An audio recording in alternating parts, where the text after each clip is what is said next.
Creekside fam, good morning and welcome to another vlog where today we drive to Nashville, Tennessee to go see John Huber of Crownhead Cigars. I'm still getting used to this whole vlogging thing, but you guys have made it pretty clear after the last video that it's stuff you want to see, it's this content you want to be a part of, and I intend to bring you along everywhere I go. So much of what makes the cigar industry great, and I've certainly talked about this on the podcast or on other videos, is relationships. It's what drives this industry. It's what's driven it for so long. It's what will continue to make it great. And that is the power of relationships. And so when you find brands and people that you connect with and that you believe in their vision and they believe in your vision, you work together and you do things that maybe aren't standard or things that you couldn't do with every other brand on earth.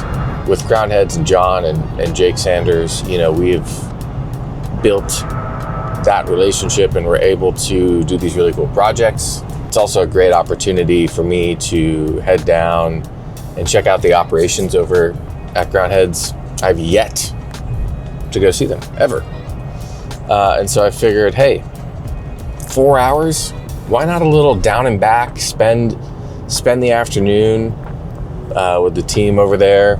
Maybe next time we go down to Nashville, I'll bring the squad. We'll shoot a pod with John.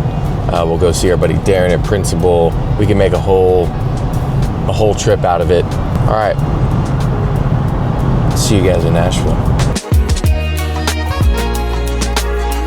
And just like that, we're in Nashville. And there's no other place that I'm starting off a morning in Nashville than one of my favorite coffee shops, Barista Parlor.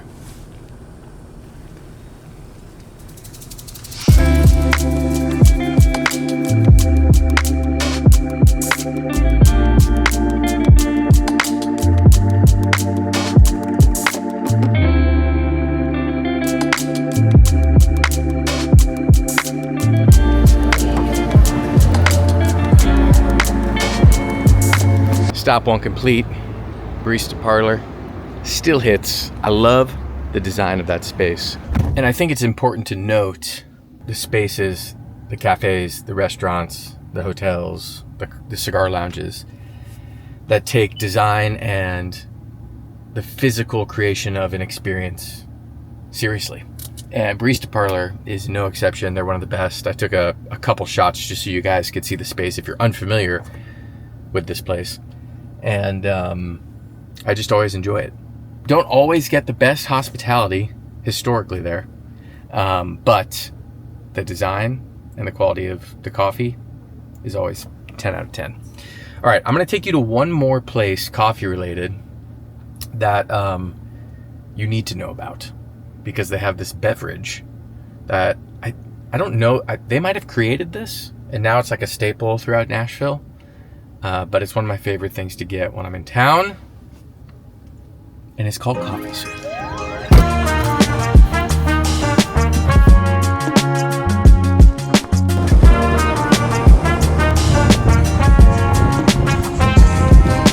This is a travesty.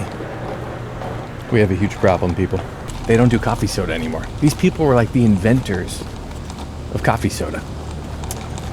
The reasoning was new ownership, and they took it off the menu because that was an old owner thing.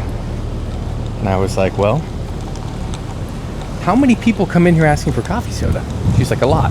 And I was like, I think you guys should consider bringing it back literally right now so I can have it. She pointed me to something else on the menu: espresso, club soda, cherry, this thing right here. Let's see. It's not coffee soda. Man, this stuff was amazing back in the day. It was like slightly sweet, very coffee heavy, super carbonated with like an orange zest thing going on. And I used to look forward to stopping there every time I was in Nashville just to get the coffee soda. And alas, here we are, coffee soda less, unless you consider this what I have, a coffee soda. More of a coffee cocktail, if you will. It's still fine. It's just not what I hoped for. And it was on draft. I mean, they had it in cans. It's kind of shocking. I'm like, I feel like you guys built your whole brand on the coffee soda product, but I digress. Time to go have some fun. Time to get to the main event of what you all have been waiting for, which is going to hang out at Crowned Head's office here in Nashville with the one and only Mr. John Huber. I'll be sipping on this not coffee soda. Maybe we need to bring coffee soda to the creek. You never know.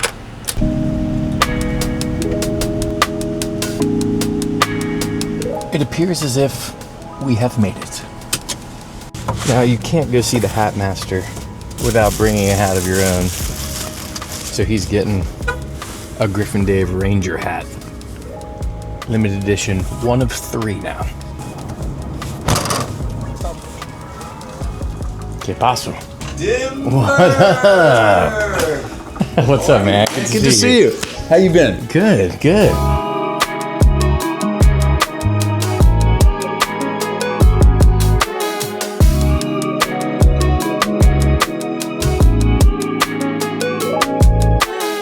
There's young John. Yeah. Actually, we need to do the follow-up one that Thor just did, because I haven't had it framed up or whatever. But the follow-up one was really cool. It was the funny story behind that one, though, is we couldn't figure out how to get everybody together, or Thor couldn't figure out how to get everybody together. So his concept became, everybody shoot a mugshot, and we'll just do it like mugshots. Like a selfie mugshot. Like a selfie mugshot. I said, yeah, that's easy. So I woke up literally like 5 in the morning when I wake up, and I figured, okay, that's when you take them, because I've had a mugshot taken, actually, truth be told. And I'm all disheveled and everything. I just went like this. And that's what everybody else did, and it just fucking came out, and it worked. But I need to do the follow-up for that. This was cool. This is something that we ran 600 lithographs off of when we first launched Crowned Heads, and sent it out to our first 600 retail stores. And we numbered them. We kept this one, 533. This is a great story. I have a good friend who is a supporter who worked in the Middle East for our military. This card has a significance that when they would go through different places, if the people were expired in said place, whatever, they put that card up. So it's he sent me one of the cards. It's kind of cool. Wow. That was my first cover, I think, by myself with Cigar magazine for JR. And then they did the other one here for Tobacco Business. That was in the other one. When we first moved in here, we used to have people, when people would come and visit, whatever, they would sign the wall. I'm looking, Willie Herrera's up here somewhere. This was Nick Foundation, Crowned Heads. Nick Aragua. Nick was here. Willie Herrera's been here. You should take that home. You want it? Yeah, I want that for the event. I swear to God, I have got nowhere else to put it. The rest of our liquor games. Las Calaveras. They used to be on the wall, and then we took it down to paint and everything, and so you could totally put that in the fucking truck, whatever. But there's all kinds of shit back here. I mean, we've got all this, Cigar of the Year stuff and this stuff. This was cool. This actually meant something to me. I should put this back up, but we sponsored a little baseball team. That meant a lot to me. That's rad. And then this sign was actually handmade. John Chiasson, the same guy that did all those photos, cut this, did all this, stained it, whole bit. I've had decks here, and I still ride this in the back. This is just kind of like the sample cabinet. It's a mess. Products. This is not up to Creekside's hospitality standards by any means. Although before you got here, I pushed them all to the left. But this is just stuff that we'll just grab and smoke throughout the day. And then this was, I think, this was archival. Do not smoke anything on this shelf. So this is dude, there's stuff in here. What is this? This was the original Capa Especial blend. There's all kinds of shit here. Who knows? I don't even know what's in half of it. Oh, these are all my Las Calaveras. This is one of every year that I have to keep for photos. This is all I got of all the Las Calaveras. I saw that podcast you were talking about how at least you have half like Charlie and his team. Right. They do a great job. Alive. This was something we did back in the day. This was actually for Famous. This was black belt buckle. This was 4 kicks. I had one of those. I've never opened it. I mean, this is forever ago. Ernie's Factory is the only one that we actually do a box code for that will tell you the year. I'd have to go back and decipher it, but the EABH, that'll tell you what year it is, month and year. This one's kind of special because this is the last of Decimo that we have. I have yet to open this bundle. I'm going to hold on to that one. And then the only 14s that I have are a gift from a good friend of mine, Michael Roos. He also gifted me the ones that we smoked earlier, the 2016s. Yep. Tim brought this in. This was remember the one from Costa Rica I was telling you about? Yeah. This was the old Aniversario Maduro. Has he got it taped shut? This is all that's left of them. This is from 1998. Look at that. Wow. I mean, these things are ancient. But I could tell this was the first run because the band, when we needed a band for the cigar, I said, well, let's just make it look like a Partagas Serie D number 4. And so we did a wide Latin font, C period, A period, O period, and these are not embossed. They were just flat printed, and this was the first. That's the one that put the CAO on the map, basically. Kept a little backstock of the 24s. Did I keep? Yeah, one Belgian Blue from last year. That's the cigar that I do for Hawaii. This is the 23 Paniolo. Or 25 Paniolo, excuse me. This is the one we just did. I was there in February, March. Waltz. So Waltz, this is actually the 5 5/8 46 Waltz that's going to come out in October. So speaking of Paniolo, this was the original Paniolo because in 2015 when we did the first Paniolo, it was the Tennessee Waltz blend and a 5 5/8 46. Now the 5 5/8 46 is coming back out 10 years later. And then this is the OG. And then we'll have the 654. Kept all the Beretta boxes just because they're too expensive to throw away, I guess. I'm all about the Bics. That's like the next level Bics, though. No, I just order more than you guys do, that's all. But I like it. I think I'm going to keep doing them. We have to do a Bic collab for the... We should. This cigar, especially in the Petite Corona, which we don't have anymore, this is just, all we've got left is Robusto. Take a box if you like Connecticut. Oh, man. Goes good with coffee, but the Petite Corona for a while, this is a great cigar. It just never really... I had to come out with, like literally in 2016 when the deeming regulations came down from the FDA, Condor told me like, okay, you got to create enough brands for the next 10 years that we have to get in commerce. Like everybody was doing that. Luminoso was one of them. So when my father sent these boxes for display for the trade show, they sent these and we got them in the warehouse. I'm like, Yanni, this is wrong. They're supposed to look like this. He said, oh my God, we're going to fix it.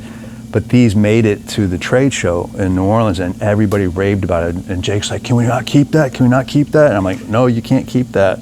So this is just kind of like a one-off happy accident that was what my father thought it was supposed to be, but they actually look like this instead. So, but that'll be out in a couple weeks probably. Oh, if this ever makes it light of day, Cafe Bustelo, please sponsor us because we buy a shit ton of your coffee. We should be in a place that's probably about 10,000 square feet and we're in about 3,000 square feet and just can't find the space. Yeah. Because basically, you know, real estate's not getting cheaper. Well, it's not even the real estate so much. It's the logistics of you need a loading dock, you need to be able to humidify the space, and it has to be smoke friendly. And those places just are far and few between in Nashville. So, I mean, fortunately, next to us is Pet Angel, which they burn things as well. Oh. And so they're fine with the smoking. Yeah. Well, there you have it, Creekside. John Huber for you. Great little tour, a lot of stories, just a great time hanging in at the Crown Heads HQ in beautiful Nashville, Tennessee. It's always great to just spend time with the people who create and bring these brands to life and bring them to our humidor. So I'd love to be able to bring you guys behind the scenes to share a little bit about the relational side of cigars that I think is the best part of cigars. So John, thank you to you for your time today. for giving us a behind-the-scenes sneak into HQ, into the brand. I'm really excited for you guys to see the project we have coming up with them, and we're going to do a full-on podcast with John in the coming months to unveil that cigar. But until then, keep your guesses coming, as always, and we'll be back with more Creekside vlogs very, very soon. Back to Ohio I go. Creekside, coming back for you. Peace.